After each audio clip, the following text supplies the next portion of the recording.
The Situation Room with Wolf Blitzer. Weekday afternoons at 4 Eastern on CNN. We had seen on Banaski about some newsletters that appeared under his name back in the 80s and 90s. Gloria, today you had a chance to press him on whether he was aware of some of those very controversial statements about issues like race. Right. What did he tell you? Well, Wolf, I know you've asked him about these newsletters, and today I pressed him about whether he had actually read any of those newsletters that went out under his name. Listen to what he said. Okay, let me start by asking you about the payroll tax cut controversy that's going on back in Washington.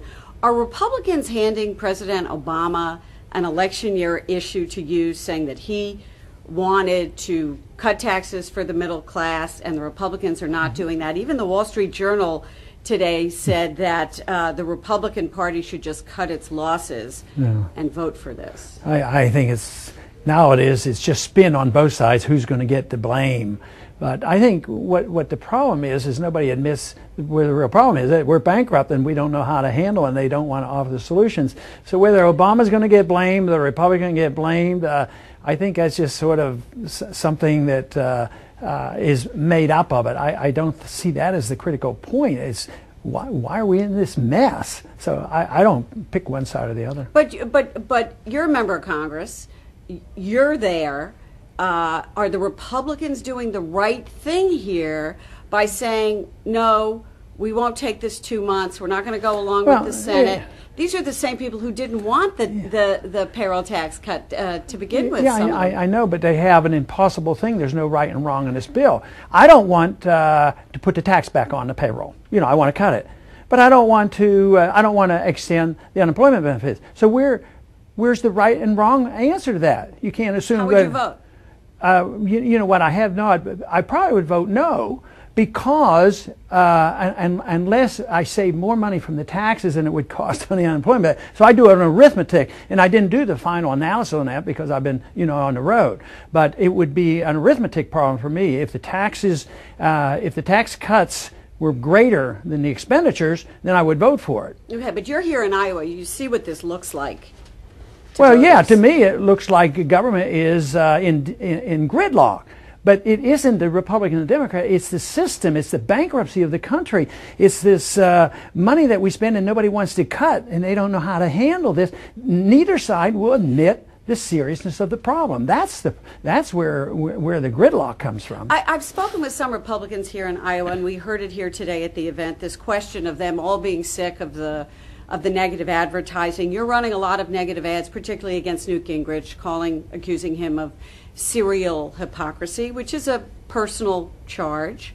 Would you be willing to stop running those ads? No. Why not? Because I don't consider them attacking him unfairly. I mean, it just points out the position he's been on. That's my job, to show what my opponents do. They flip-flop around and they change position. And if the media won't do it, I should do it. What about this notion of super PACs, these outsiders coming into Iowa, spending millions of dollars on behalf of certain candidates? Do you like the idea of that? No, but I don't want to write a law that says people aren't allowed to spend the money the way they want. What I want to do is eliminate the environment. I want to eliminate the auction. The government is a big auction. They steal money, and then they pass it out, and they give the incentives. So regulating expenditures in campaigning is like regulating lobbyists. I don't want the regulations because people have a right to petition their government. The problem is big government having too much power and too much control and too much to auction off, and therefore the incentives are too great. So you're looking at a symptom when you think it's the expenditures of the money or the lobbyists. So people who concentrate on that are missing the whole point. On foreign policy, there was someone in the back of the room today you didn't hear, who didn't have a microphone, was asking a question about foreign policy. Would we be safe under a Ron Paul administration? There are some Republicans who say that you're dangerous, that you're soft on Iran. Can you think of a circumstance in which you would use military force against Iran? Sure. If they attacked us, if they were a threat to our national security. You mean if they attacked us directly? Well, how else should they attack Israel? If they attacked Israel, no. No. Well, if somebody decided that was in our national security interests, then it has to go to the Congress.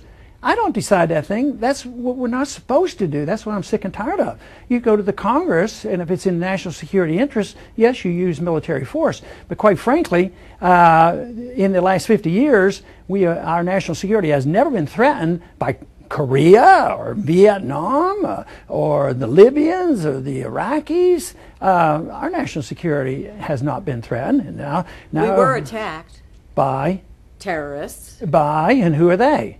They don't. What country are they? From an assortment of countries. Yeah, so you attack all the countries of the world? That's crazy. What you do is you go after the people who caused it. And I voted for this authority, to go after the people responsible. But the president then used that as an excuse to do something he had been itching to do for years, and that is invade and take over and overthrow a government. That is what is wrong. Matter of fact, under those circumstances, what I said is keep your eye on the target, use the principle of the letter and mark and reprisal, because a country did not attack us.